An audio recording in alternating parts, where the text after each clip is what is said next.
Alright, this is how to install a new stereo, aftermarket stereo in a 2011 Jeep Compass.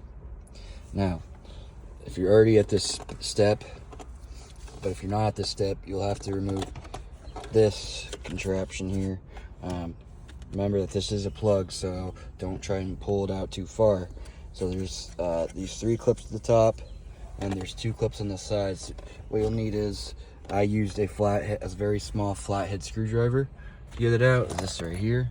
I was able to get underneath the pry tool and just pop it out the clips. Pop out the clips like such, and that's how you get that off.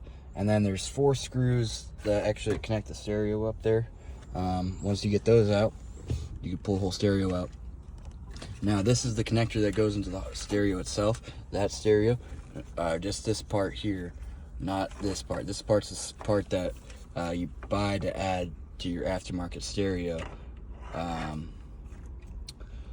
And this is my stereo or remote harness for my amplifiers whenever I install them. And this is the ignition wire I've had to cut from the cigarette lighter, so I don't have the cigarette lighter used no more. This is just ready to go, plug, and that's plugged into the ignition wire here. I can show you that it turns on here. It just doesn't play any sound. Here, give me 1 second.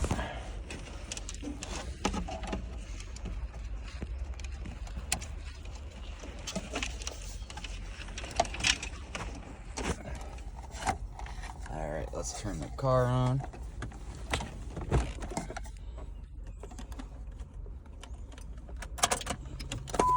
Okay. See her light up here. There she goes. She's lit up. She's ready to go. But she doesn't have any sound. There's no sound coming from the speakers, even though I had the speakers connected on the harness. So that's because there's the amplifier that powers all the 6 of the speakers. This is the Boston Audio one, branded stereo for the Jeep.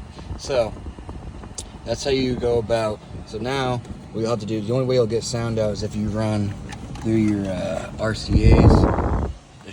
That should work for me after you install your amplifiers and whatnot. So yeah, that should be about it.